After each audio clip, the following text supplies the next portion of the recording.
the tone for us as we get into the first part of our conversation.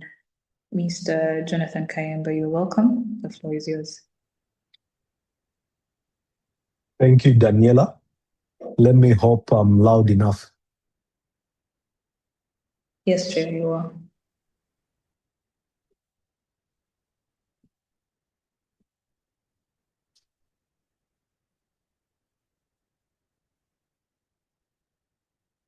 All right, so a very good morning to all of us. I know we have our distinguished speakers on the call, our colleagues, partners, and everyone joining us online. My name is Jonathan Kayemba, and I'm very honored to serve on the board as the chair for the CIO and CxO Digital Leadership Forum.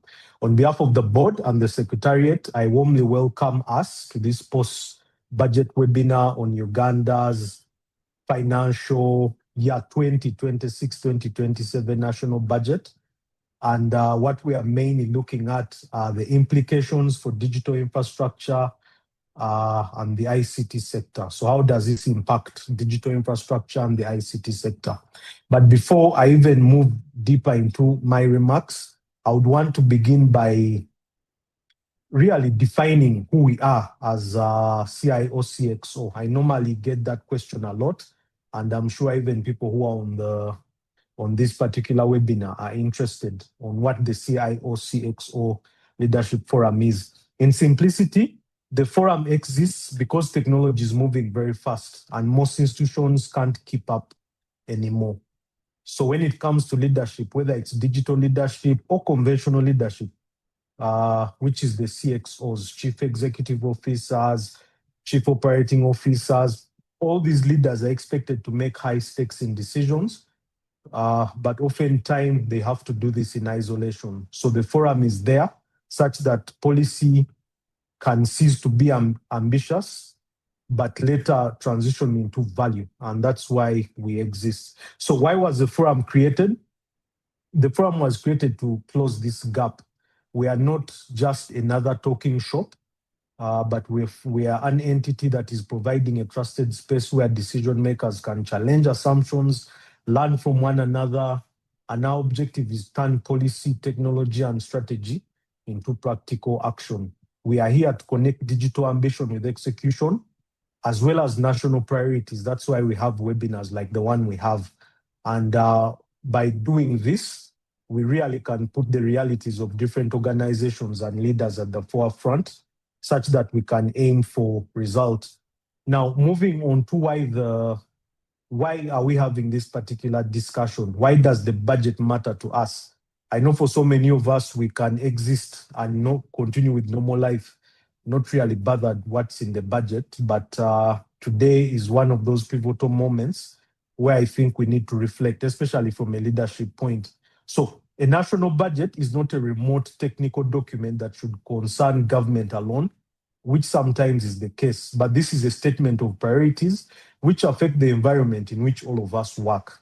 The digital infrastructure, public services, skills, cybersecurity, AI, innovation, taxation, regulation, and then private sector investments.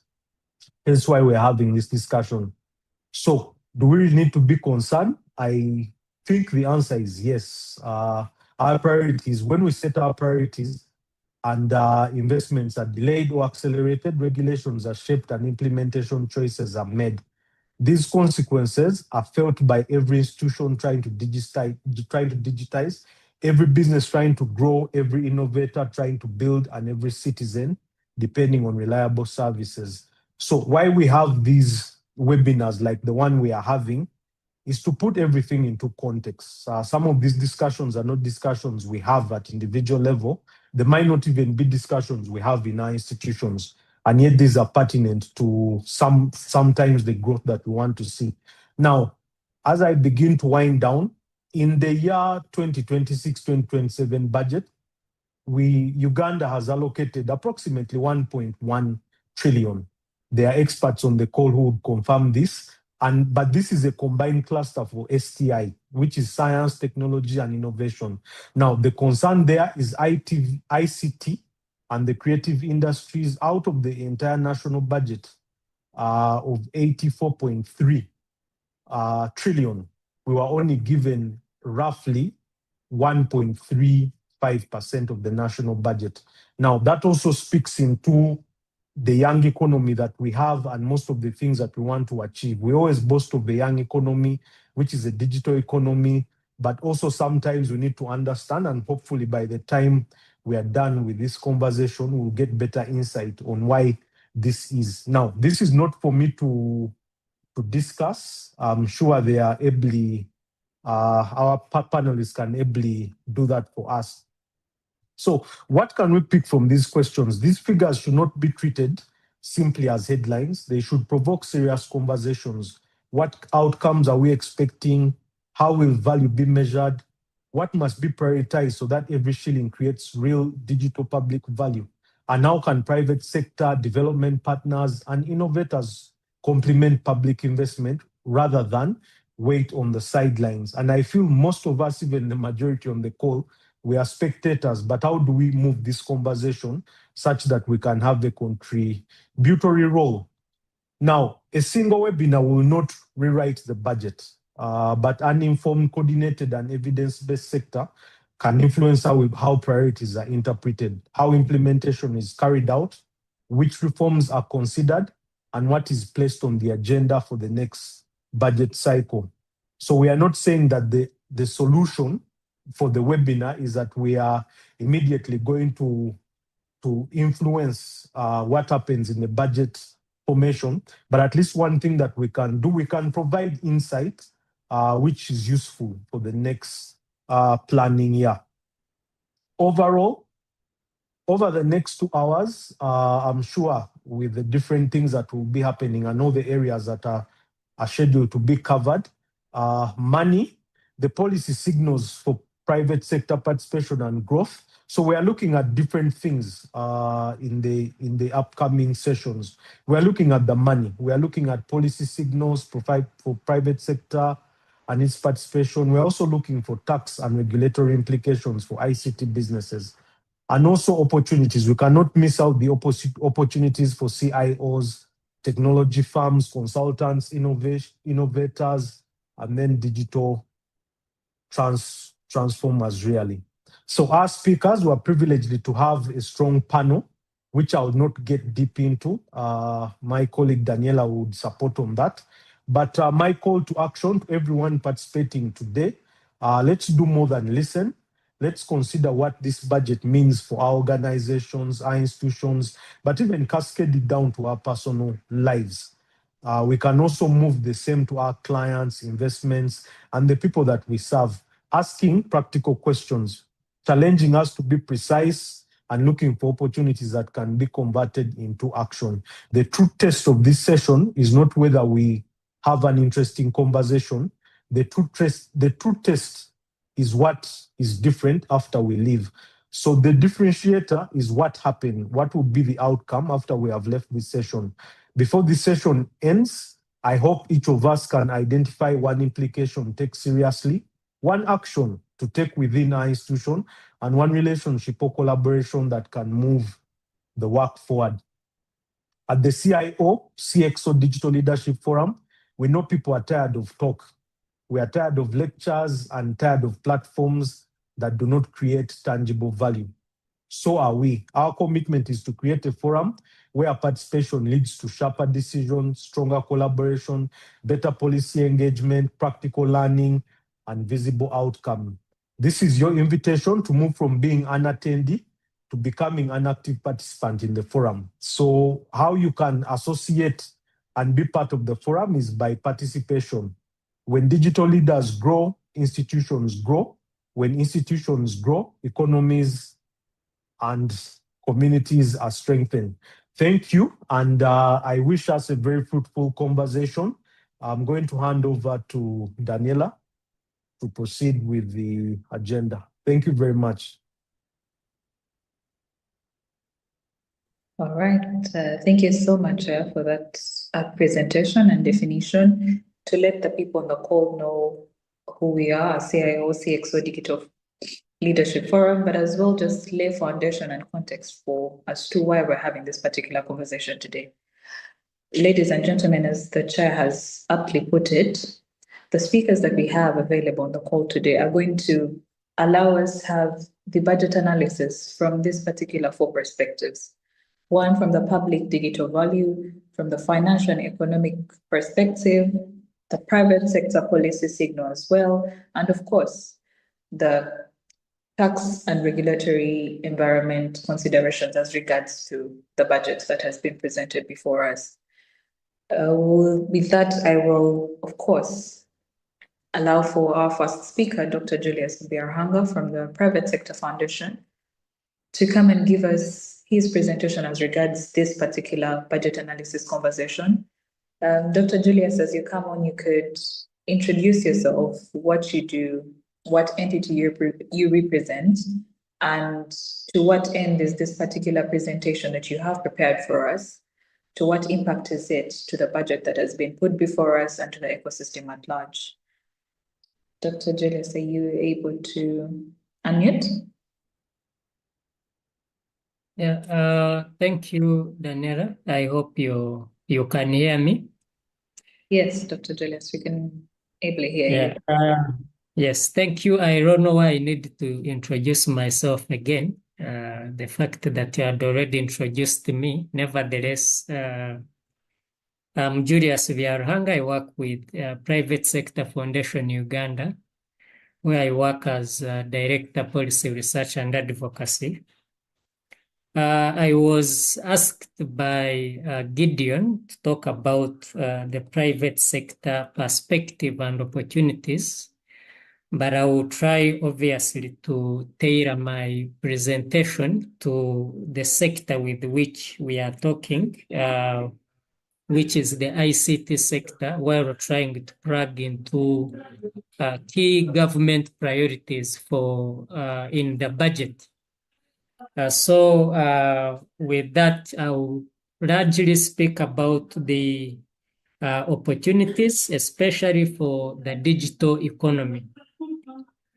First of all, as we all know, the government of Uganda's budget was tailored on the theme which has been running for the last 3 financial years of full monetization of Uganda's economy through commercial agriculture, industrialization, expanding and broadening services, but most importantly, digital transformation and market access. And those two really somehow complement each other. So I'll so much go into that, but as was rightly stated by the chair, Mr. Kayemba, 1.14 trillion was allocated to STI, ICT, and creative industries.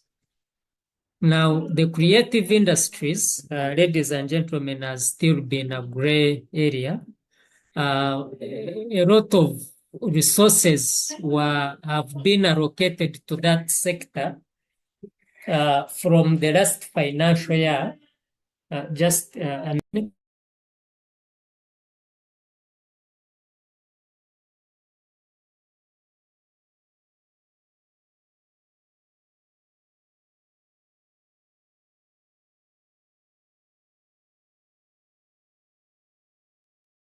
Sorry about that. So from the last financial year, it's when government really picked interest in that industry. But of course, as you well know, following the amendment of the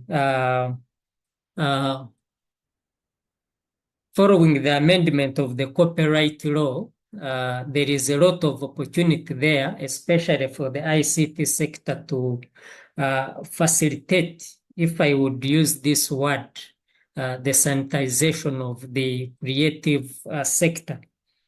So digitalization, of course, is not a standalone sector. It's largely an enabler of competitiveness and productivity across the entire economy. So when you look at the tenfold growth strategy, which essentially looks at the ATMs, that's agro-industrialization, which includes, of course, agriculture, manufacturing, and industrialization. If you look at tourism, minerals, or the mining sector, including oil and gas, and obviously STI, digitalization is a facilitator to whether it's market access, and I will try to go through each of the areas where these opportunities are. So the tenfold growth strategy and the budget in itself try to link technology adoption to higher productivity, value addition, export readiness, and business formalization. So most businesses that digitize will end up capturing the large share of the domestic and regional market access, and of course, especially under the ESC and AFCFTA arrangements. And of course, this will include access to cheaper finance, digital payments, reduced operational costs. As you know, given the ever-changing tax regime, and I think my colleague John will speak to that, every time we see an increase in the cost of doing business. So digitalization is essentially going to be one of the facilitators to manage or reduce on the cost of doing business, but also facilitating meeting of international standards. So the budget and the strategy both highlight that the future of competitiveness, whether it's in agriculture, manufacturing, financial services, logistics, education, tourism, and exports, will be determined by how effectively businesses will adopt technology. And the non-adopters in this case will risk losing market share to more efficient digital players in that space. So what are the opportunities? So when you look at agriculture, one, as a country, we are still so much into primitive, if I would use that word, agriculture. But of course, those we've seen some subsectors in that space get occupied largely by the middle class and the working class, which that then means that it presents an opportunity for that class of the citizenry to try to mechanize agriculture. And one of the subsectors is the horticulture, some of the horticulture value chains, and also the coffee value chain. So there would be some opportunities, of course, in precision farming tools, but also extension services and digital marketplaces, because we still have disconnected value chains where, for instance, you find a farmer doesn't know where different service providers, from seeds to tractors to other agro inputs and even the market. So there is need for that connection, and also data-driven input supply. So there is also a gap, which essentially means an opportunity. So the tenfold strategy, which emphasizes digitalization of land and titling, and also the parish development model management information system, or which they are all area-based, and there is need for commodity portals present opportunity for ICT, and especially in ensuring that the beneficiaries of some of these government programs have access to these digital tools. But also, of course, most importantly is the fact that that's where government is spending much money. So if you're an investor in ICT and you're outside these key areas or sectors where government is spending, then essentially you will end up being standalone. So partly we might need to develop or deploy agri-tech solutions in terms of applications, sensors, fintech for smallholders, and act as digital aggregators or processors in a way by providing these solutions to these agro parks. We are now trying to encourage or develop some programs which essentially facilitate reintroduction or supporting the existing associations and cooperatives, which bring together some of these farmers into organized groups. So the budget strategy and strategy support will heavily focus on commercialization and, of course, technology for post-harvest handling and structured trade. Then when it comes to agro-industrialization or manufacturing, of course, we are now going into automation. We are still, of course, very behind on that and robotics, but much emphasis should be on data analytics and smart factories. So if you're innovating around digitalization, what I would say is try to work with industries to find out what their challenges are and try to provide those solutions.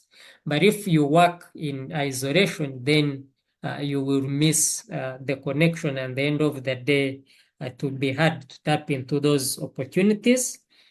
So there might be need to invest in or supply digital manufacturing solutions and establish tech-enabled industries. And of course, the softwares that you develop and hardwares for those who are in manufacturing of these technologies should be, largely speaking, into that. Of course, government is also investing in some of their other areas like e-mobility, like Chera Motors and other for electric vehicles, but this doesn't limit our space in terms of where, as private sector, we can invest. Now, for financial services and the fintech, there are opportunities in digital lending, and as you very well know, mobile banking was initiated by Ugandan innovators, though of course we are still lagging behind because of quite a number of challenges within that space. But digital mobile banking started here. There is also digital payment infrastructure. Of course, if we are talking about access to foreign markets, regional or continental markets, digital payments are unavoidable. So investment into that space, including in insurance, technology, and other platforms will, of course, be one of the opportunities. Mobile money now is one of the biggest areas to play in. We have over 1.2 million agents and over 36.7 million accounts, which provide a very wide distribution network. But of course, as you know, our rate of internet use is still very low because we still have about 11.4 million who use internet, irrespective of the fact that we have about 18 million people who have smartphones. So we don't know where the 9 million people who have smartphones but don't use internet, why they have smartphones anyway. But it's an area where we can tap. Maybe Jet will speak to the tax regime in that area and how that then affects internet penetration. There are also opportunities in the logistics and supply chain, digital tracking systems, e-logistics platforms, last mile delivery technologies. And of course, as you know, we are still, as I said, we are still lagging behind on a number of those areas. In tourism, I know my time is fast spent. There are also opportunities in digital marketing with the Explore Uganda brand, online booking platforms. Of course, there are those we are working with, but that doesn't stop you from innovating packages that can work best for our own economy. And of course, technology-enabled experiences like wildlife tracking and cultural apps. From the broader perspective, there are quite a number of opportunities in public-private partnership and co-investment, especially government actively seeks public-private partnership for industrial and agro parks, digital infrastructure, even actually with the creatives, especially under the Ministry of Gender, Labour and Social Development. And in that sector, there are good incentives, which I might not go through now. But also, we might need to find mechanisms of tapping into the funding that is provided under the Uganda Development Bank, which has largely been capitalized, because the sectors that are tapping into that capital are not necessarily the ICT sector is still lagging behind, but also we need to create the partnerships with academic institutions where government is investing a lot of resources for ICT innovation and other areas. So the bottom line is Uganda's 2026-27 budget and the tenfold growth strategy have placed digital transformation at the center of economic transformation. The private sector, and in this case, especially the agile MSMEs, startups, and established firms which are willing to invest in technology, stand to gain the most through innovation, facilitating innovations, especially those that facilitate efficiency, exports, and new service lines. So the wind is open. However, of course, we need to be a bit more pragmatic in terms of how we engage with different agencies of government. And of course, as PSFU, we are always open and willing to support the private sector to be able to tap into some of these and many other opportunities that are presented by both the budget and others outside of the national budget. Thank you.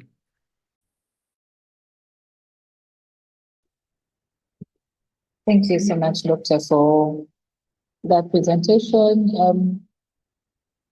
Truly, you've been able to highlight the best areas and target opportunities that we as the ICT sector can be able to, one, not only benefit, but also make the most of the money that has been allocated through complementary aiding other sectors and other industries, and seeing how we can complement whatever it is they're doing. And I mean, like you have exactly put it, being at the center of economic transformation is this digital transformation program. All right.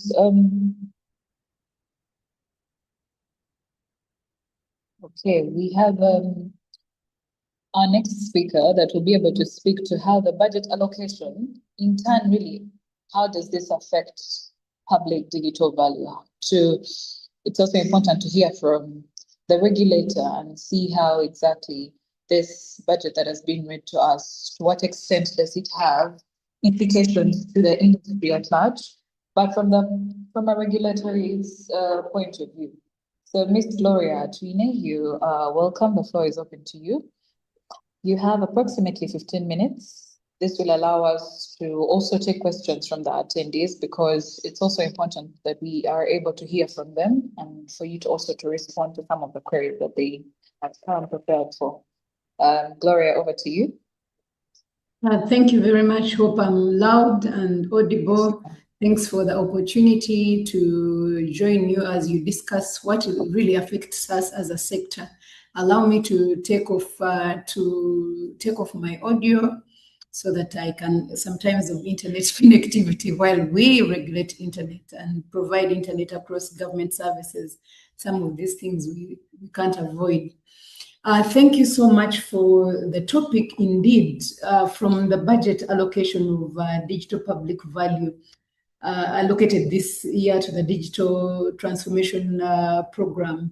What does it mean to us in terms of digital infrastructure, e-government, and the entire ICT ecosystem? One thing I like to note that, as highlighted by one of the speakers who opened the session, is that indeed the priorities in this year's budget were ICT and STIs. A total budget of 1.14 trillion was allocated as highlighted, and out of that, I want us to dissect and see what has been allocated to the digital transformation program. As you know, is that now Uganda is into program-based budgeting. To one of the highlights is to avoid duplication and streamline cost effectiveness for ease of allocation of the scarce resources across government. But what out of the 1.14 trillion, what has been allotted to the ICT sector or the digital transformation program? I know that most of us are aware that as a digital transformation program, where among NITA Uganda falls where I work, is that we're allotted 513.86 billion to be exact. And out of that, that is, you know, how many institutions fall under the digital transformation program. Our head of secretariat is the Ministry of ICT. We have NITA, we have UICT, Uganda Institute of Information and Technology. We have UBC, among others. Of course, we have UCC that falls under, well, UCC consumes at source. But out of the others that I've mentioned, that is what budget has been allotted to. I just want to note that while it may seem that it is little, but out of the 1.4 trillion, what are we supposed to be? What is the budget supposed to highlight or pay focus on, that we, even as both government and private sector, we can come in? Of course, the budget emphasizes commercialization of innovation, especially the likes of what my colleague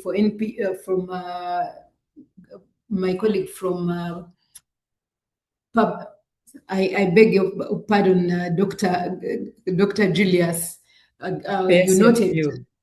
Yes, PSFU, sorry. You noted especially on support towards Kira Motors, commercialization of our coffee, commercialization of the pharmaceutical industry. So some of those things that are highlighted, while the money may seem little, but this is what is highlighted for us to take part. Of course, establishment of high-tech cities. So while the total amount is 1.4 trillion and the digital transformation program falls in this 1.4 trillion, we as an institution, what are we working on in expanding for digital infrastructure to increase coverage and reliability to affordable internet and government e-services? So just to look at those priorities that are set at government level, or those that are set at a program-based level. So you look at what we are capitalizing in to fall into this budget allocation. But I know that most of us, we know that we are expanding last mile connectivity to increase digital infrastructure. Our objective, as we look at the budget allocation of the 5.138.8 billion, where is this money going that is going to make implication or affect or increase commercialization or help us in research and in IT research and innovation. This is where the budget is going. Infrastructure, increased infrastructure coverage and utilization across the country. You've heard that National IT Authority is implementing the Uganda Digital Acceleration Program, where we are looking at last mile connectivity and making sure that we are putting up hotspots, Wi-Fi spots, for example, in marketplaces, the likes of increasing it when for example, as far as Sorority Market, so that the person on ground can utilize this. We are looking at e-service delivery, where we are enhancing access to e-government services, moving from the platform, just building platform to make sure that we are interacting, we are integrating government services among the applications or that we are rolling out digital services. Look at what we are capitalizing in this year's budget that has just been read or concluded. We are looking at rolling out digital services and applications across, so that these applications are citizen-facing. We'll take an example of what we're working with other entities, because we cannot implement this alone. As we are a sector, we are implementing with Ministry of Education, we are implementing with NERA, we are implementing with Ministry of Works, so that the applications or the services that are citizen-centric are integrated and accessible. The likes of integrating services with the NERA. Now for verification, you don't need to wait or go there, so that you verify. Everything is done online. Just a minute, my machine has frozen. Just a minute.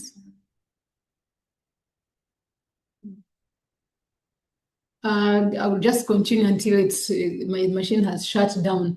But I hope can you hear me?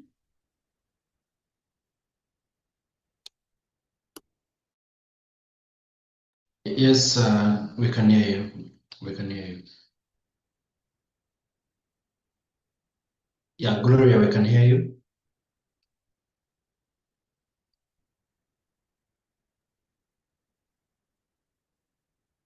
Gloria, can you hear us? I mean, my machine had shut down. Sorry. Can you hear me now? Yeah.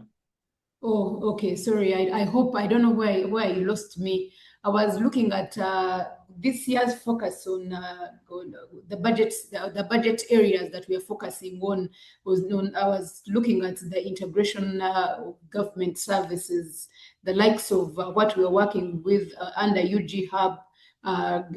We're working with NITA on data verification, know your customers with the financial institutions.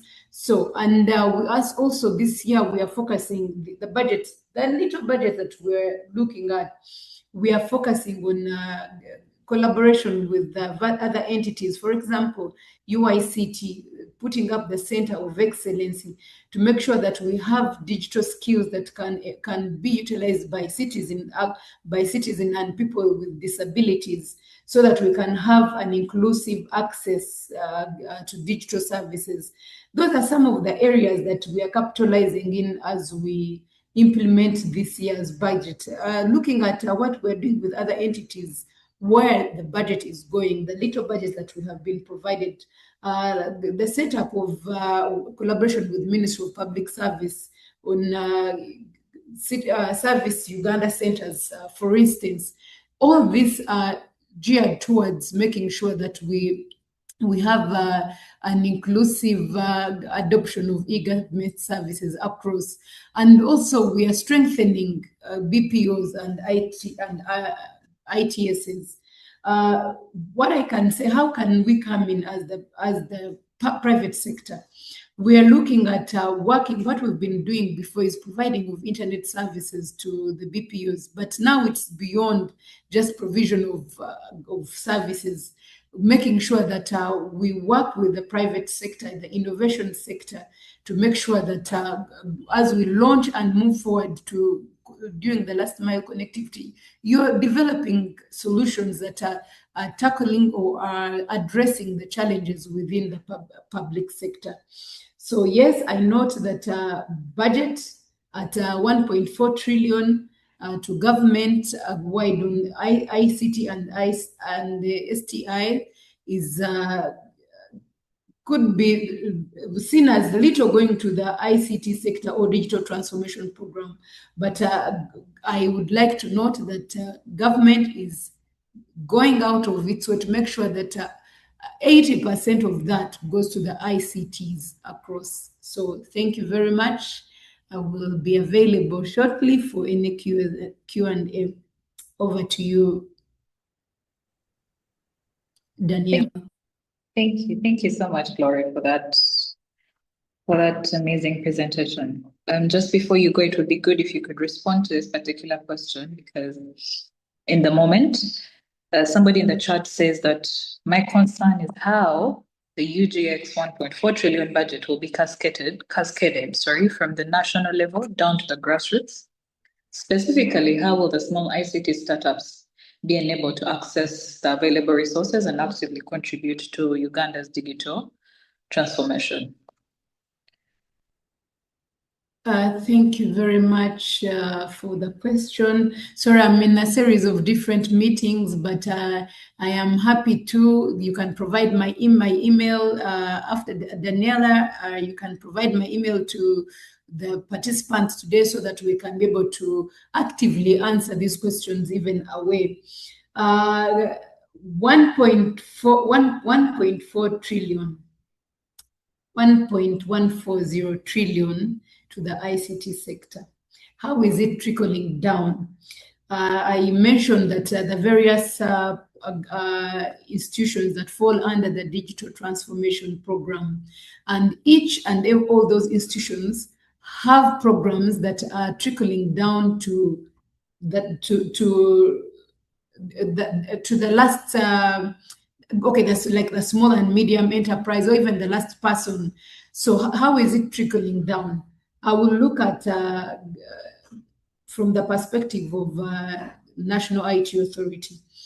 Where we are coming in is to make sure that we make sure that some of the budget allotted goes to infrastructure, which is the extension of the fiber optic cable, last mile connectivity, supporting research and innovation, especially solution provision for government entities, especially solutions that can be taken or absorbed or utilized by government entities.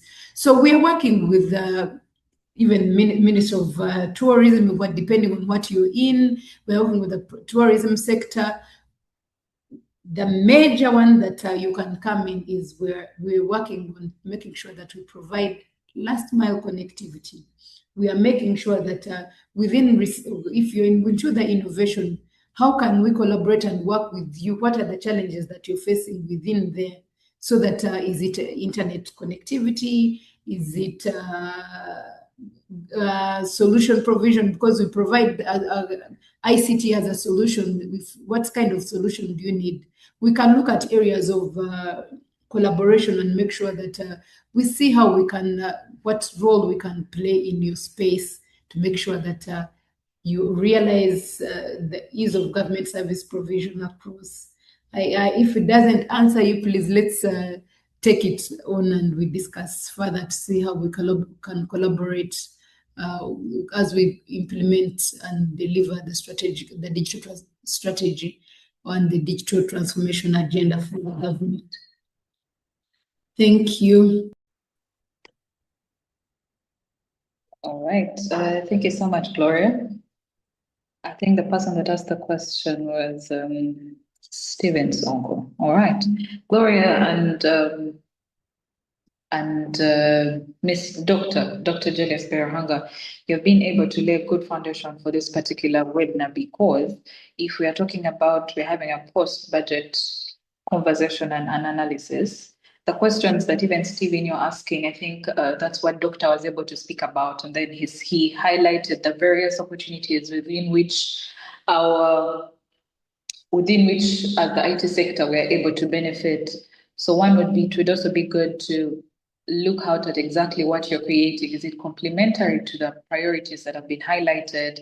I'm pretty sure and confident that in these different sectors and industries, there will be programs, as long as you've been able to create something complementary from the ICT sector to these different sectors that Dr. Julius, from procurement to tourism. So then the question then becomes to you, if what you have been able to create, can it support any of these sectors in one way or another?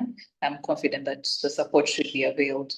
Moving along into our conversation today, we will now be getting into the second phase of the conversation, which is, I would call it, the more technical aspect of the post-budget webinar, in a way that we'll be having our next presenter is none other than Mr. John Wavamuno, who will be giving us more on the technical aspect, a technical review as to how the budget financially impacts the ecosystem at large. Mr. John Wavamuno, are you able to unmute and speak? Yes, I am. Thank you, Daniela.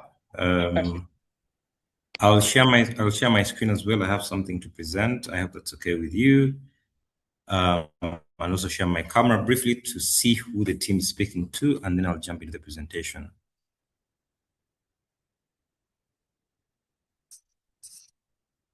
Right. Good afternoon. Good morning, everyone. It's 5 minutes to 12. My name is John Wavamuno. I'm a manager with the Corporate Finance Department at BDO East Africa. As Daniela has alluded to, I'll jump into the technical aspects just to throw more context onto the earlier submissions by Dr. and Gloria. So the team appreciates where the ICT sector and CIO is coming from, and what the Ugandan economy looks like, and how the two should align to get to that point in what Doctor has described as a tenfold strategy. Allow me to share my screen and take you through. Okay, Daniel, I don't think I can share my screen. I don't have the rights yet. Could you possibly allow me to share the screen?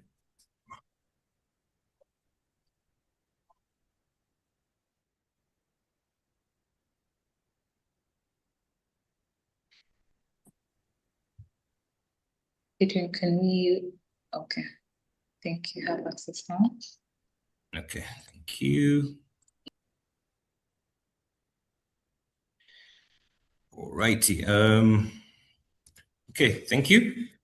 So the purpose of this presentation is just to give context. I know we've talked about different numbers, but some people may not understand what the tenfold strategy means and how that aligns with our current 2026-27 budget. So I wanted us to just go through this presentation so that the team gets context and understands the journey ahead that Uganda wants to embark on, and how the ICT sector or the knowledge sector is actually pivotal for us to be able to get there, and what our distribution in terms of the national budget allocation speaks to that. So I'll look at this in a section of 4 aspects. First, we look at the 2040 ambition, the tenfold growth strategy, from a numbers perspective. We'll analyze the 2026-2027 numbers. I know the team has spoken through them, but we'll look at the trends on how this has been performing over the last couple of years. We'll go to our neighbors and visit them and see how do they benchmark against us in terms of their IT votes and allocations, and what we can learn from them and improve going forward. And we'll then look at what this means, if this trajectory continues in terms of allocation and where the private sector should focus. Right, so when we're talking about the tenfold strategy, in 2025, the Ministry of Finance published a growth strategy where we're looking to grow the economy tenfold. That's from 50 billion to 500 billion. And that's where the tenfold term comes from for members of the discussion that may not be aware. Now, for us to be able to achieve this, it means we'd have to be doubling the budget every year. Okay, that is the magnitude of a task that we have to take. Okay, to grow this from 50 billion, I know right now at about 81 billion, all the way to 500 billion. Now, like Dr. highlighted, the ATMs that government focused on as the pivotal industries that would get us there, with agro-industry, tourism, minerals, and oil and gas.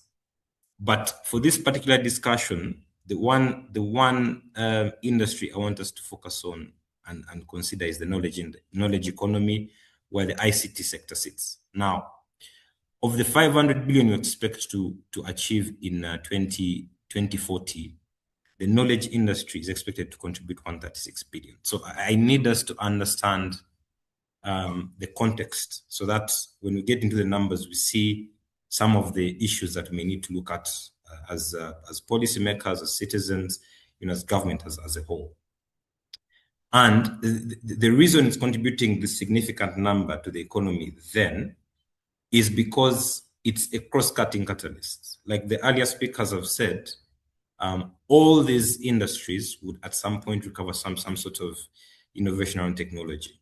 Okay, so it's not just the fifth pillar, but it's a connectivity issue. If we don't get it right in our strategy, then all the industries that we think we will rely on won't perform at the levels we expect. Okay, so where does Uganda stand this year? Okay, so this year, like the teams have mentioned, our budget is about 84.3 trillion Uganda shillings, okay, up from the 72. And we are projecting to grow from 6.4 to about 10.2, which is the first double-digit growth since the early 90s. And we hope that most of this is going to come from domestic revenue, which is about 15.9 of the GDP. And then the other bigger chunk will come in from public debt. Now, for us to achieve that kind of growth that we anticipate, even the double-digit growth, there are levels of investment that we need, that are higher than what we actually anticipate. Okay, we need up to 40% investment, for the GDP, and savings of up to 40%. Now, currently, we are below 20% in terms of just savings from individuals, which is significantly below, right? And this financing gap, we'll be able to see that and how it affects our development as a country going forward. Okay. Now, when we further look into the budgets, 69%, of our budget looks at just 4 lines. So you have debt service, we have wages for the government people, administrative expenses, and classified expenditure. Now, we only have 26% left for other sectors, of which, of the 26%, just 1.14% is what's going into the ICT sector, which we are saying that it's the catalyst. It's that one sector with which we are going to connect all the other different players to be able to achieve the growth we want. For economies to achieve double-digit growth doesn't come, it's not wishful thinking, it has to be deliberate. And I think where we sit right now, the scales seem to show that we are not doing as much in terms of investing more money into the sectors that would drive us to that point, specifically in our case, the ICT sector. Now, how have we been performing over the last 4 years in terms of budget allocation for ICT? Now, this year, like the team has highlighted, we're just having 1.14 allocated to ICT, and this is ICT, STI, and creatives. But this amount is a drop from what we've seen being allocated. And I know from another analytical perspective, someone may say, but 1% of 84 trillion is higher than 1.4 or 52 in 2023-2024. But when you look at the ambition we have to grow the economy by 10%, it's a marginal increment, of about 2 trillion shillings, which for me, from where I sit from an analytical perspective, it wouldn't do us a justice to be able to get where we want to go, right? So for me, in as much as government has done a lot, and like my earlier speaker, Gloria, highlighted, there's a lot of infrastructure they've deployed. We have about close 30,000 kilometers of fiber cable that we've laid down. Our mobile money transactions go to 300 billion. It's all good, but it's not enough, because even with those kind of masses, we're still a cash economy, right? We have so many accounts, like Doctor said, which are active mobile money accounts that aren't seeing the activity that should be seen. Now, when we go into how this looks against our peers in the market, we sit well within the mid-range of the peers. But like I said, context is very important. We may seem as though we're doing a good thing, or we're second best player in the region in terms of allocation for ICT, but I do not think any of these other countries have the ambition that we do have of growing our economy by 10%, which means we should be the ones leading the front in terms of showing the other players or the other countries what we can do with ICT for us to demonstrate the ability for us to grow at that level. And that's where I highlight and say, being mid-pack, in the range, that it's less informative than being the outlier in terms of the direction you're trying to take. So it could look good, but in terms of the direction we want to take to grow at those levels, we are not performing at what we expect to perform. So the paradox here is, we're at about 1.35 on national budget. This is inclusive of salaries to IT-related sectors, as well as the tickets that are specific to ICT creatives and STI, and versus the 136. The question is, are we doing the right things? And from where I sit, I think there is more we can do. And I think we'll get into that later on in my presentation to see what other people have done, what countries that have executed tenfold strategies in the past did, so that we can borrow the same and have our policymakers, and I know Doctor is in the room, as well as Gloria, to help us push the agenda to get this 1.3% allocation to higher numbers. At the bare minimum, let's start by performing better than what other players in the region are allocating to the ICT budget. This is what I was talking about. We've done a lot of good work. We have 392 trillion in terms of mobile money value, 3.6 million active mobile money accounts, a fiber backbone of close to 65,000 kilometers, which is all good. We've been able to cut our internet costs significantly, but still this is high compared to the countries we want to aspire to become.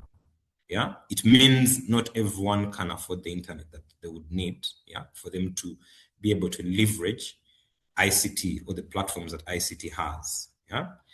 And if you look at the connectivity scale across the different players, we still lag significantly behind when we compare to Kenya. In as much as, like I earlier stated, we are more or less in the mid-range of the players. Affordability, like I highlighted, we need to drop this internet lower. From the different players we've seen players like Starlink offering, I think, half of the $35 that they're offering per Mbps. So we need to get to a point whereby we can compete with such players for the population to be able to take up all these things.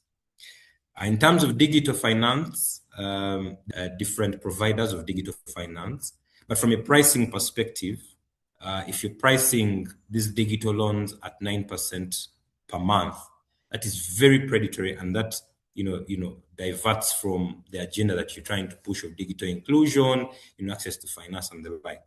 So, in as much as we've made effort and we've created so many organizations, that would provide these kinds of services, we still way off, or we're still very expensive, which in the end would deter the masses from actually participating and pushing the agenda that we want us to achieve.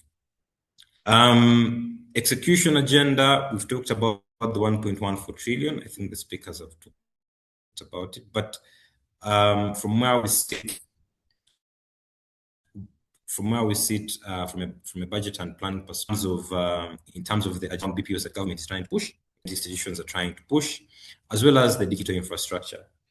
In our budget this year, most of the funding will go towards, especially in the sector, will go towards infrastructure.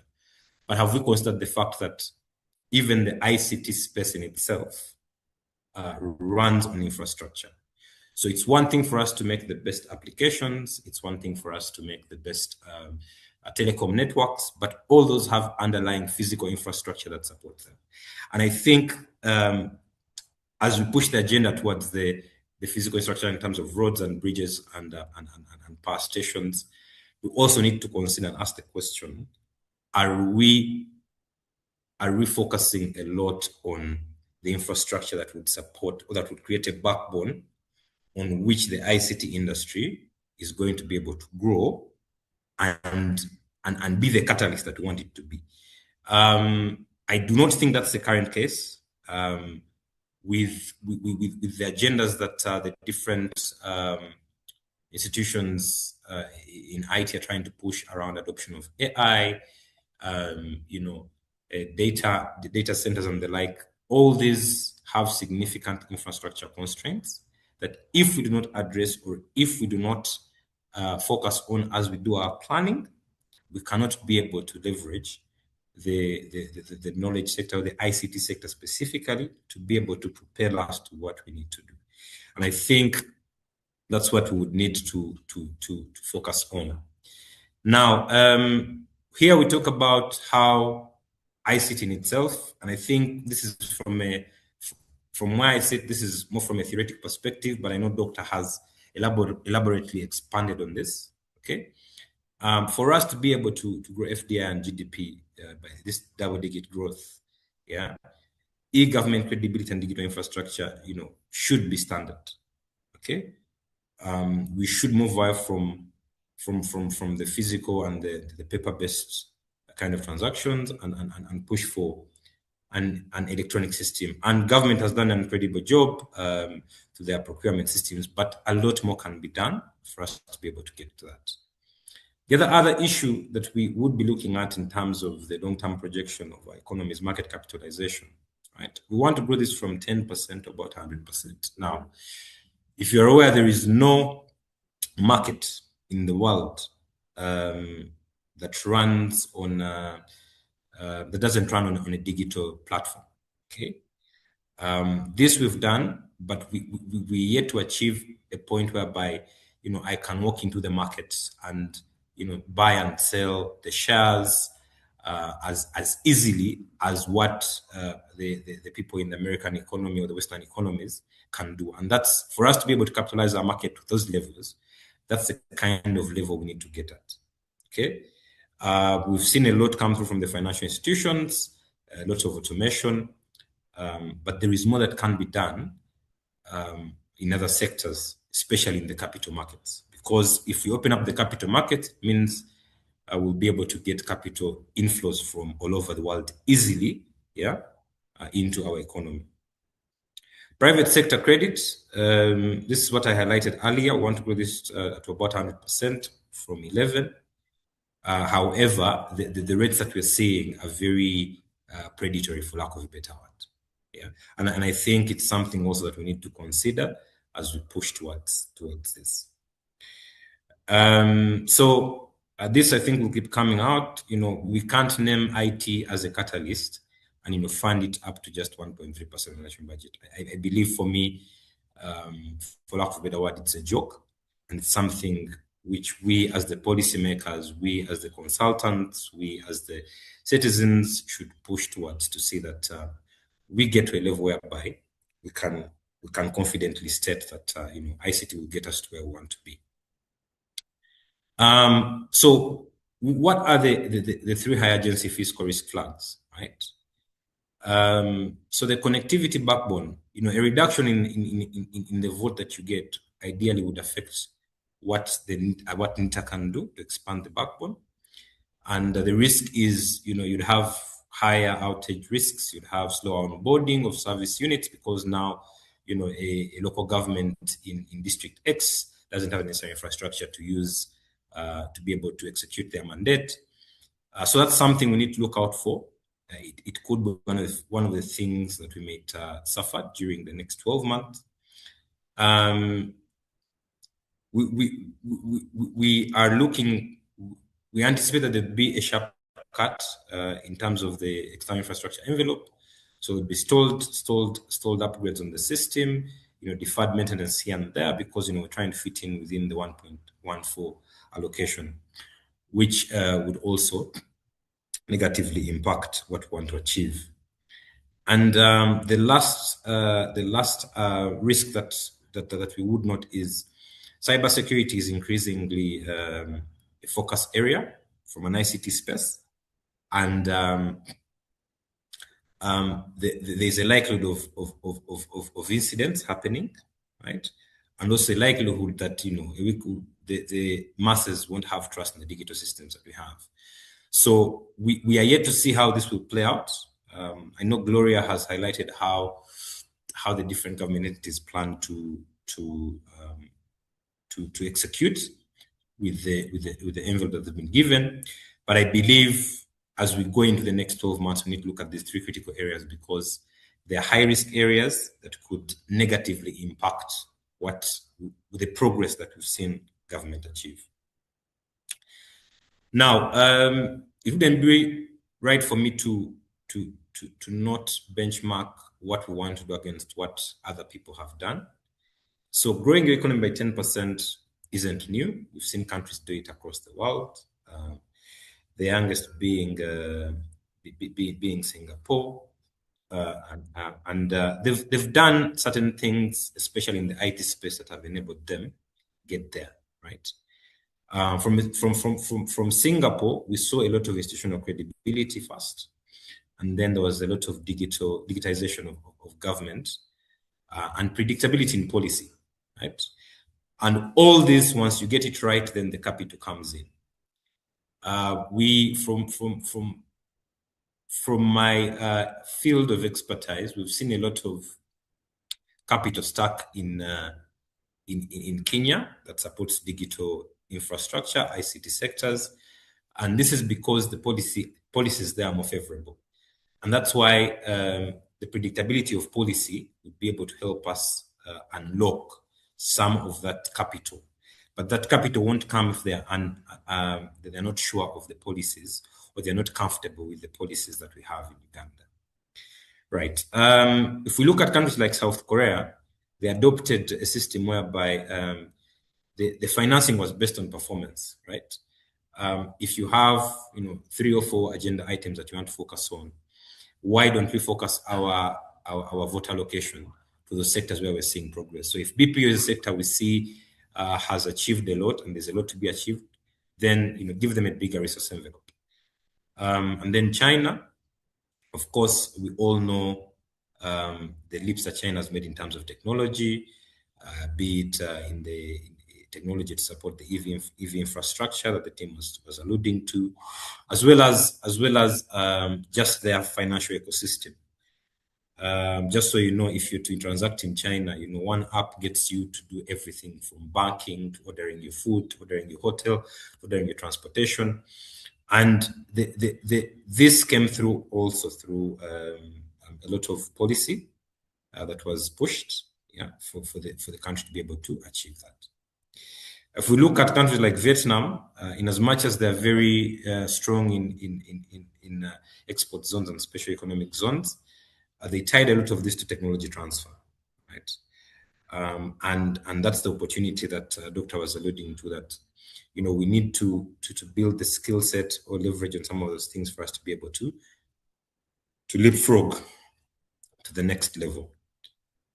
So from a planning perspective, what would we advise the policymakers or government to look into as they push us to the next level? One could be just ring fencing an ICT vote.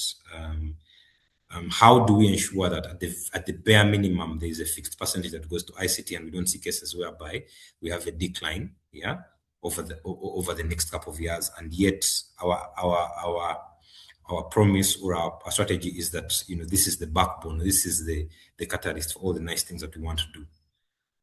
Secondly, I think protecting the backbone resilience.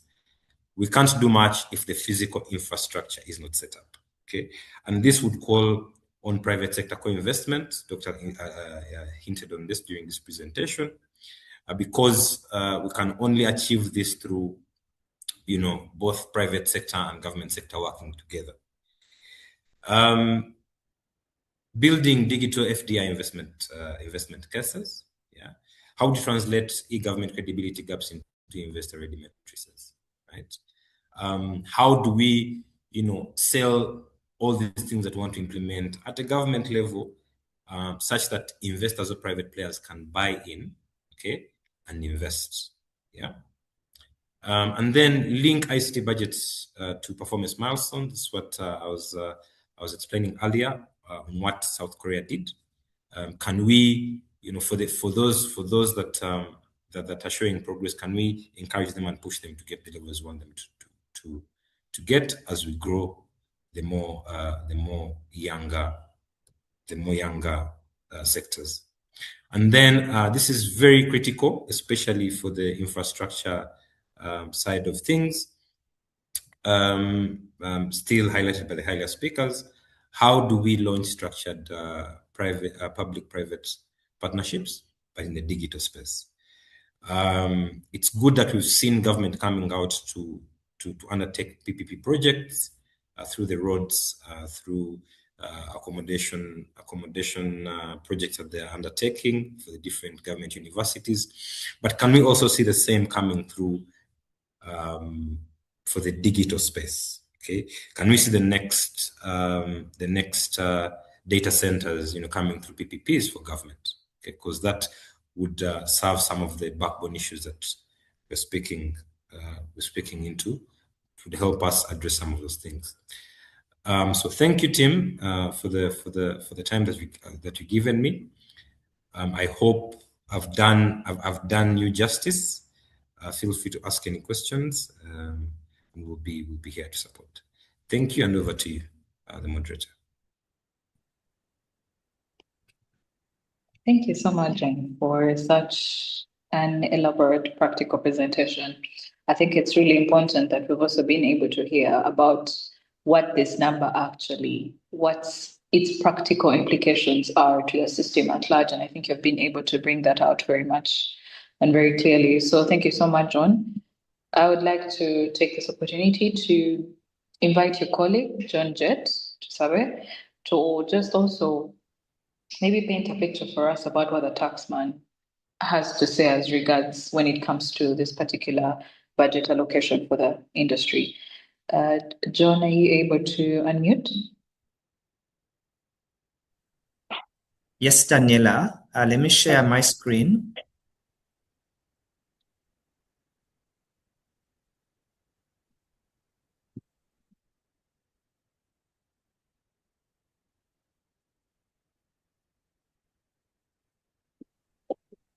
Okay, maybe as John shares his screen, I'd also just maybe want to invite the participants to put their questions in the chat. Shortly after John's presentation, we'll have the panelists respond to the questions as we wind down the session. Thank you.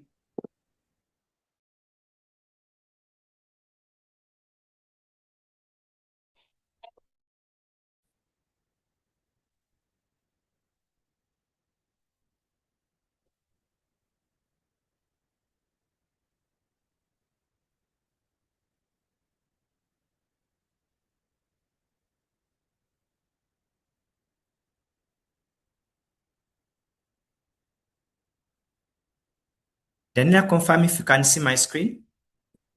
Yes, John, we're able to see your screen. Perfect. but I guess you can't see me. No, we can't see you. I was trying to show my video so that people don't think probably it's AI. That's very important, John. Have you been able to share your screen? I think, John, there is a bottom. There's something you need to click on you first stop sharing your screen, and yes, and go to Zoom and share your video. Yes, thank you. Oh, I think your camera is being used by other apps, but Win is not AI. That is confirmed. But yeah, that confirms. So you can share your screen, but as you do, you need to click that button called hide so that we can. Okay. Yeah, hide. Yeah, thank you.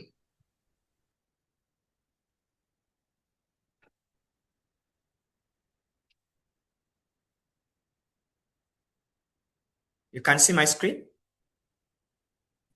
Yes, John, we're able to see your screen. Right, thank you.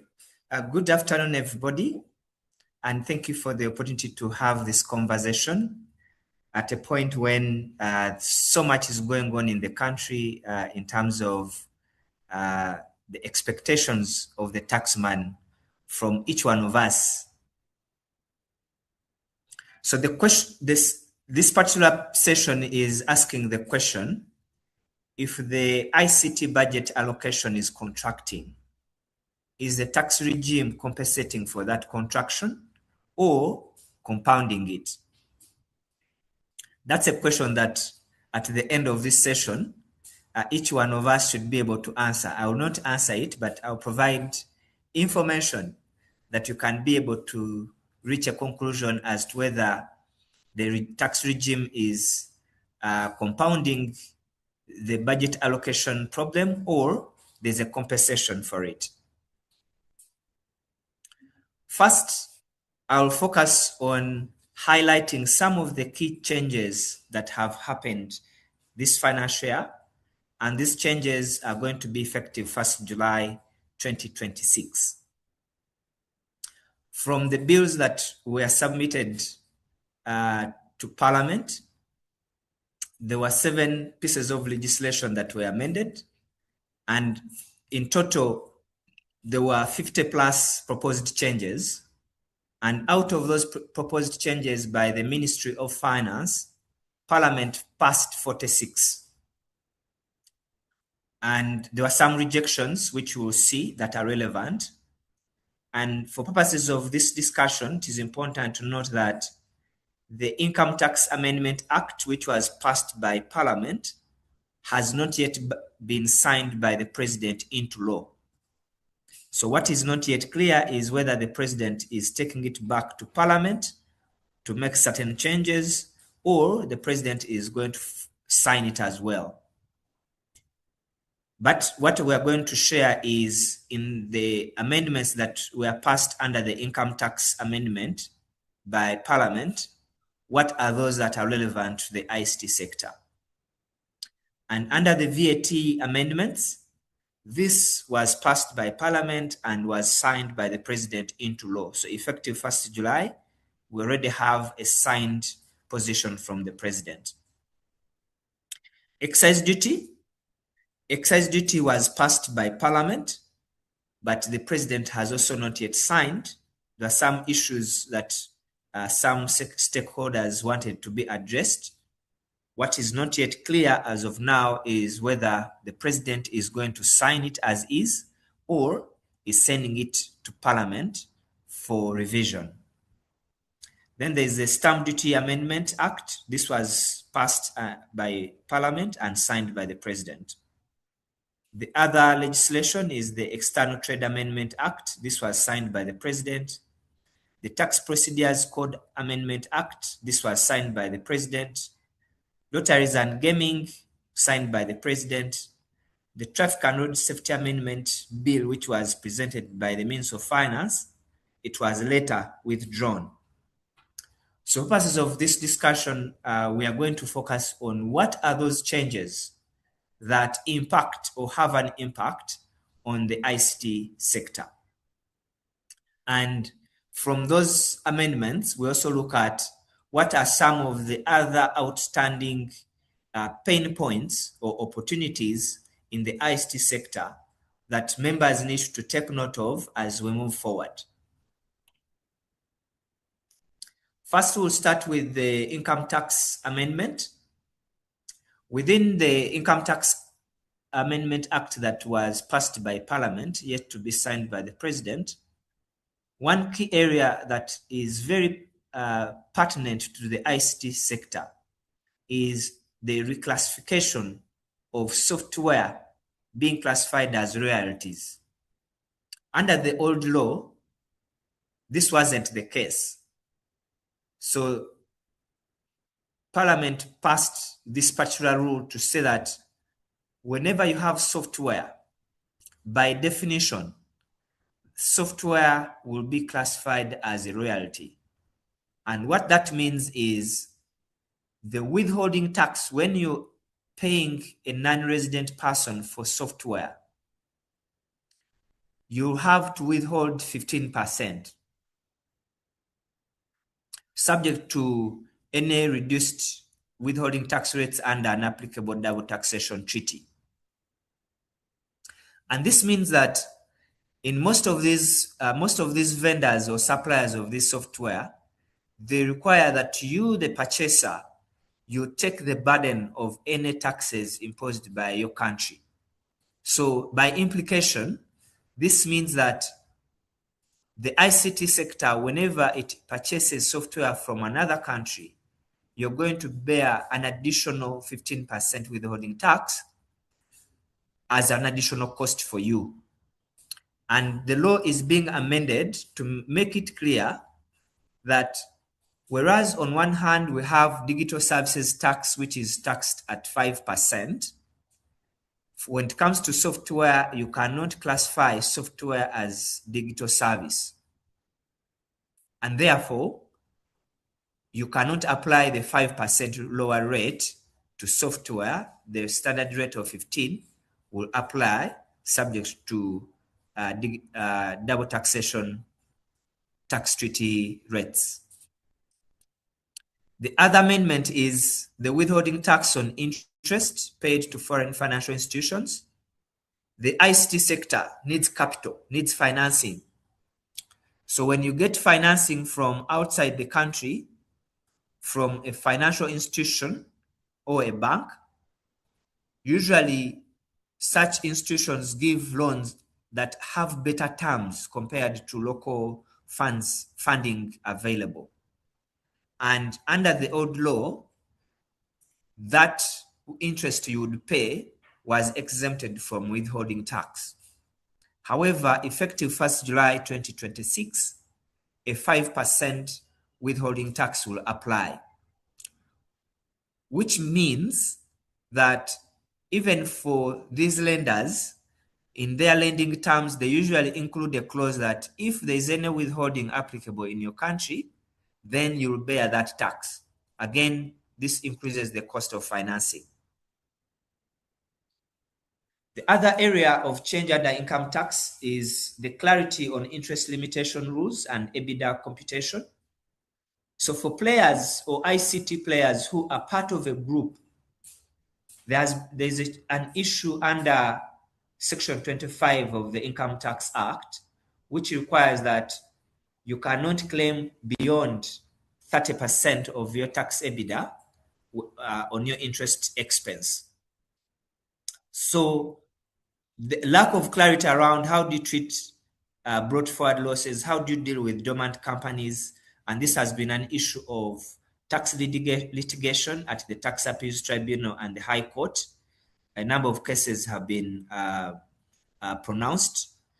The law has now been amended to make it clear that brought forward losses are not included when computing the tax EBITDA. I will not bore you with the details of that, but this is a welcome amendment because it brings clarity. Then the other amendment is on transfer pricing.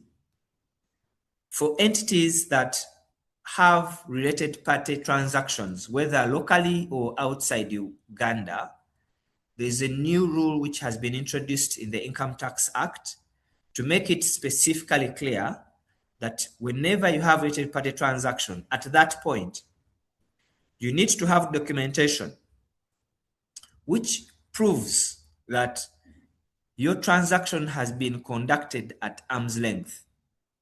This is extremely important because before, you would still be required to demonstrate that you have transacted at arm's length, or you've transacted at a price that is similar to what independent parties would have charged. But going forward, the URA would expect you to have that documentation by the time of the transaction. And that's what transfer pricing experts call contemporaneous documentation.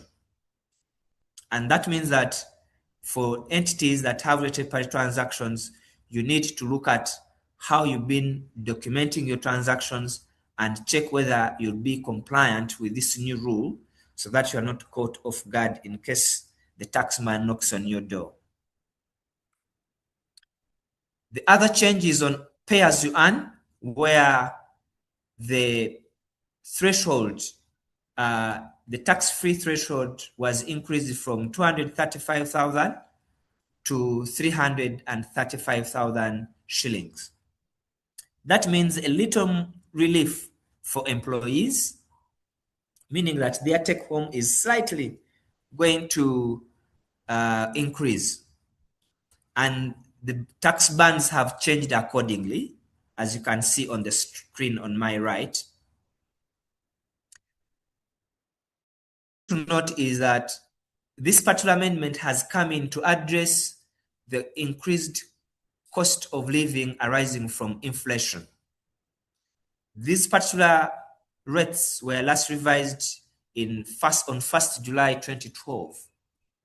And when you look at 235 in 2012, in current price terms, it is more than 400,000 shillings. So meaning that the 335 adjustment is a drop in the ocean compared to what it should be. And when you go down on the upper earners, if you earn 10 million and above, any amount above 10 million under the current law is taxed at 40%. That has been maintained. If you earn 10 million and above in a month, the exceeding 10 million is taxed at 40%. Again, this is a distortion that has not been addressed in the current amendment, because when you look at the consumer price indices from 2012 to date, 10 million shillings of 2012 is worth about 17 plus million shillings today, based on current consumer price index published by Uganda Bureau of Statistics. So that means that at the moment, this is an area that as a country, we need to check. I shift to VAT, what is relevant to the ICT sector. One is the VAT registration threshold was doubled. Under the old law, it was 150 million shillings. Now it is being increased to 300 million shillings, which is welcome as it relieves SMEs, including those in the ICT space, from VAT compliance costs. So that means going forward, players in the ICT sector will not be subjected to VAT compliance obligations if your threshold is below 300 million shillings. And that is revenue, total earnings in a year. Then the other amendment is the VAT withholding has been restricted to non-IFRS transactions. So under the current law, if you invoiced a client or a customer for your ICT services, and that customer, if they were designated VAT withholding agents, they would withhold 6% of the VAT unless you are, 6% of the invoice value, unless you are exempted. And that was regardless of whether you had issued an IFRS invoice or not.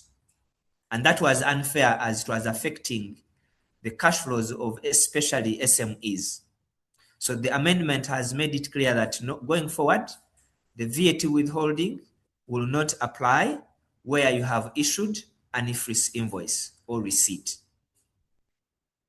regardless of whether you are on the URA exemption list or not. Then the other aspect is IFRS consumer reward threshold has been lowered.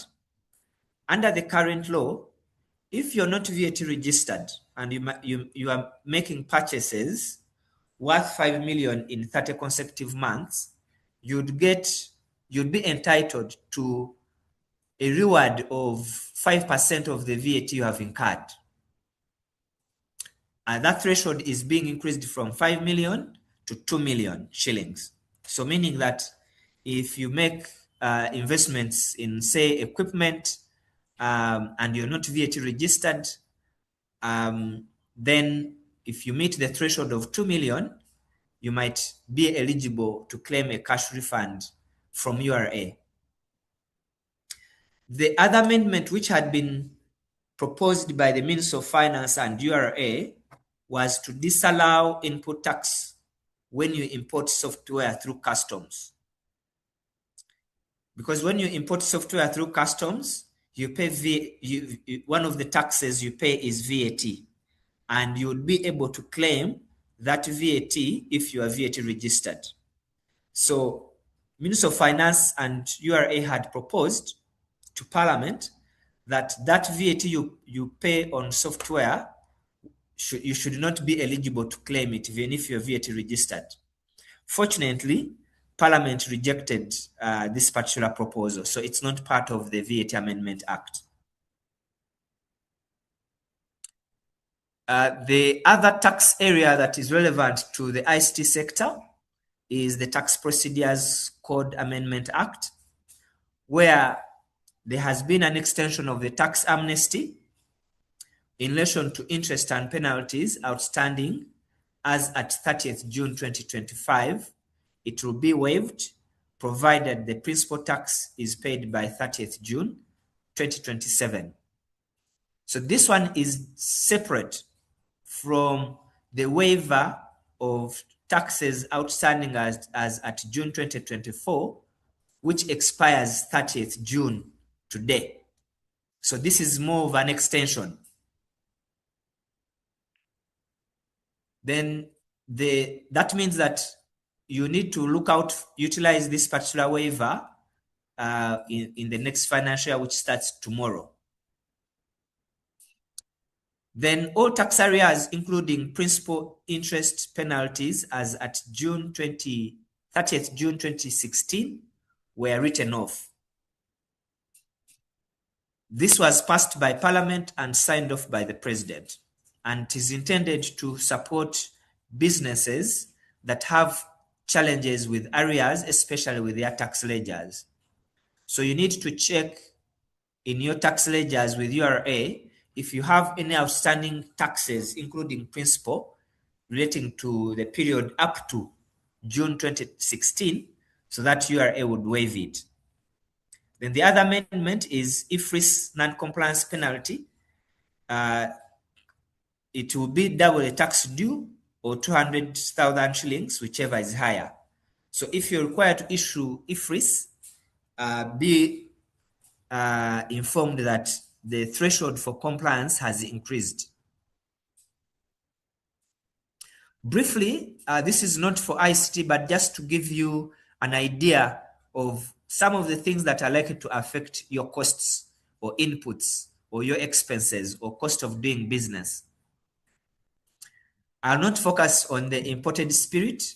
ICT people, this one you enjoy it as private citizens, not as businesses, but I'll focus on fuel. That is motor spirit, petrol, and gas oil, diesel. There's been an increase of excise duty on fuel by 200 shillings.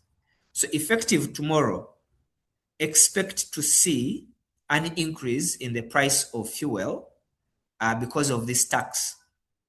However, it is subject to the president signing the excise duty into law, because it has not yet been signed into law by the president, or if he has signed, it is not yet published. So these other changes, just for you to know that government has increased taxes on a number of areas, and this is likely to trickle down to your operating expenses that you need to be aware of. What are some of the existing tax relief opportunities for the ICT sector? This is not new. This has been there in the law, but we are just pointing it out so that members know some of the tax relief opportunities available. One is the income tax exemption for small businesses established from 1st July 2025 for 3 years. So this came last year and is targeting any kind of business, whatever you do, whatever sector it is, no discrimination, as long as you are established from 1st July 2025. And you would get an income tax exemption for 3 years. So within the ICT space, if you have established a business from 1st July 2025, look out to benefit from this tax exemption. However, it has some conditions, and one of them is that your registered investment capital should not be more than 500 million shillings. That's the threshold to determine whether you're a small business or not. Then the other tax relief that is available under the existing law is the 10-year income tax holiday and VAT relief for big investors in the ICT sector. And the capital thresholds or investment thresholds are $10 million for foreigners, $300,000 for citizens, or $150,000 for local investors upcountry. So citizen in this case refers to anybody who is a Ugandan or a citizen of East Africa. So if you have some of your shareholders who are Kenyans, you would still be within qualify based on the low threshold for citizens. So it's something that members need to look out for as they do their tax planning. As the ICT sector, there are some long-standing tax pain points. One of them is the multiple taxation of ICT products. For example, excise duty plus VAT on data, prohibitive taxes on ICT devices and equipment at importation. This is a major problem because it affects access to ICT services, to digital inclusion, financial inclusion. This has an impact beyond ICT. And it's an area that there's need to have a more deeper conversation with policy makers to see that this position changes. The other pain point is the VAT cost on ICT imported services plus software. As the ICT sector, you cannot operate without software or software licenses or technical services from an IT perspective from outside Uganda. Because we are a growing economy that needs technological transfer. However, we have a barrier of VAT on imported services, which is an additional cost to somebody who receives this technology transfer from outside Uganda. Then the other pain point is absence of targeted tax interventions or incentives to promote or grow the ICT sector as an enabler of the tenfold growth strategy. For example, in the BPO subsector space, they have a number of tax challenges and there are no specific targeted incentives to grow this sector. Yet, government says that this is an area that is seen as a strategic point to grow employment. And countries that have grown in this space have had specific targeted tax incentives for this sector. Then the other challenge is the ambiguity in application of taxes in the ICT sector. For example, when it comes to export of your services, there's lack of clarity on whether some of those services qualify for zero rating as an export. And there's need to have engagements with the policymakers and the revenue authority to ensure there's clarity and uniformity in application of the tax rules. In the circumstances, what can be done to navigate the new tax rules or environment? One is to update your systems, processes, and staff to comply with the applicable changes that apply to you. Compliance standards are now much higher, which means that you need to identify, track, and review your tax risks on a regular basis.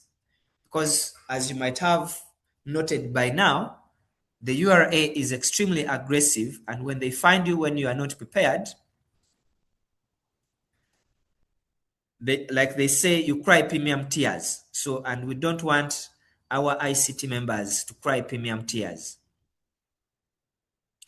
The other action that can be done is to utilize available tax incentives and waivers to minimize your tax risks and tax cash outflows. Then the other on transfer pricing, given the focus on transfer pricing, that means that you need to check your related party transactions and you mitigate any risks through documentation as required by the law. You also need to assess and consider the impact of tax increases on your costs. That means that going forward, as you look at your budgeting for operating expenses, you need to factor in the impact of, for example, increase in fuel, how it's going to impact you. Then finally, we recommend that you speak as one voice as the ICT sector.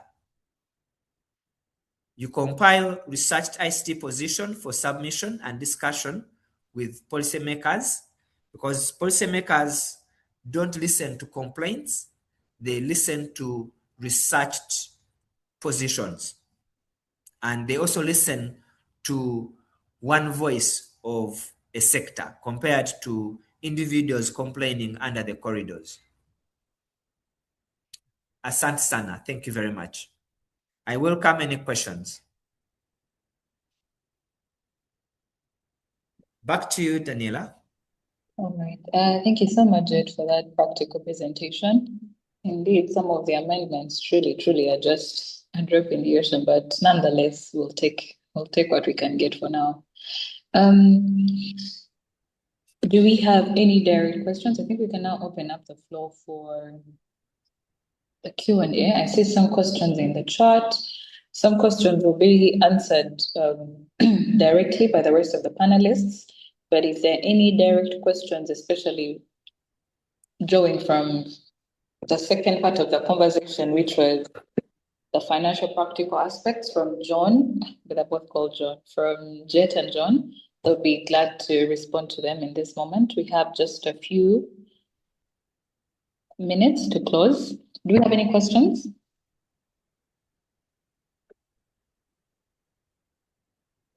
Okay. Right. For those that have questions, please send them to the forum's social media pages. We'll be able to respond to them. We'll be compiling all the presentations and making a very informative, authoritative report following this webinar, because a lot of practical insights have been shared, and so we cannot leave them here. I'm also being told that we've put the email with where you can send your questions, and we'll be able to respond to them as the days go by. Gideon, if you are ready to maybe give us a few closing remarks as the Executive Secretary of the Forum. Yeah, Thank you, Daniela. Thank you, Jet and John. Daniela and Chair, as you're aware, and John, Jet, PSFU team, NITA to you team, want to thank you very much.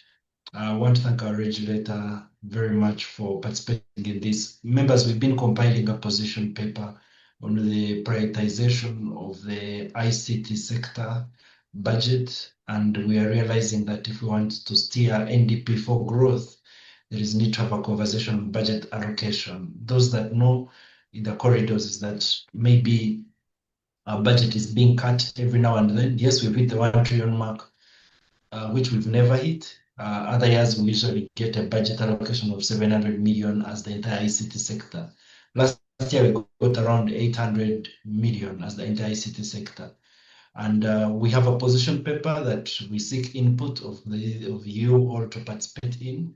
But as well, we've submitted this formally to BDO to guide us and PSFU to see how can we strengthen it and we meet the policymaker. So this is just a launch pad of series of engagements we want to have regarding budgeting for the IT sector. And I didn't have a separate meeting with John and Jess to say, let's say this. No, these are things they have come up with based on their research, and they have uncovered a lot. Regarding taxation, my observation is we need like a masterclass. BDO is welcome to teach us more about taxation. I run an IT company and I'm seeing that actually some taxes I'm paying, I shouldn't be paying them. And I'm starting to realize that there are a lot of awareness that we need as the IT sector. And we think we're paying taxes we shouldn't be paying. Of course, there are these new ones that have come, but nevertheless, we need to have that collaboration, that support from the taxation ecosystem. I'm seeing very many questions that have come in. I'm seeing people asking how is the diaspora citizens, the diaspora systems. I'm seeing the ICT strategy aligning with the East African community. We are capturing all these questions. And Lumumba, these are very pertinent questions that are being raised. I'll also, and I don't think they can be exhausted and even answered at all. I'll request, I'm going to send you a chat to get your contact and we shall see how to respond, because these are conversations that even the Ministry of ICT and STI really need to support to know how are we really aligned. We as a forum have participated in these engagements. For example, the East African e-commerce strategies, though these conversations are staying in meetings and stakeholder consultations, rarely have we seen them come into clear implementation. And that is one of the things. I'm seeing Henry Barry, thank you for your questions. Charles dropped off, but he had his questions. Stephen Sonko, you were one of the first people who came in the call. And you asking us questions on how do we make sure that actually this money is being utilized. The forum is really already engaging to make sure that are we realizing this development? And these are some things we want to showcase to the economists at Ministry of Finance to make sure they can see clearly that is what is being allocated, being actually utilized. Is it trickling down to the amount we want to see or it's not? We received very good questions from Henry Sonko, who actually said there were like around 30 questions combined earlier in the call, and we want to appreciate you all for sending the questions. Lastly, I want to invite those that are not members of the forum to join the forum. This is just the start, as I said. We are going to have other engagements where we shall meet the policymakers and they guide us, but it's also subject to the feeling that John and Jet get from this meeting. Well, allow me to thank you once again. I think, Daniela, do I close? Yes, Gideon. Yes, Gideon, you can go ahead and close. I've given you this part as well. Yeah, thank you very much. Meeting has been officially closed, meeting adjourned. Thank you very much. It's going to be all of our social media platforms. It's going to be on all platforms. Already we've been posting, but we're going to release different sound bites, breaking this down for the ecosystem. Thank you very much, everyone. Bye. Thank you. Bye-bye. Thank you.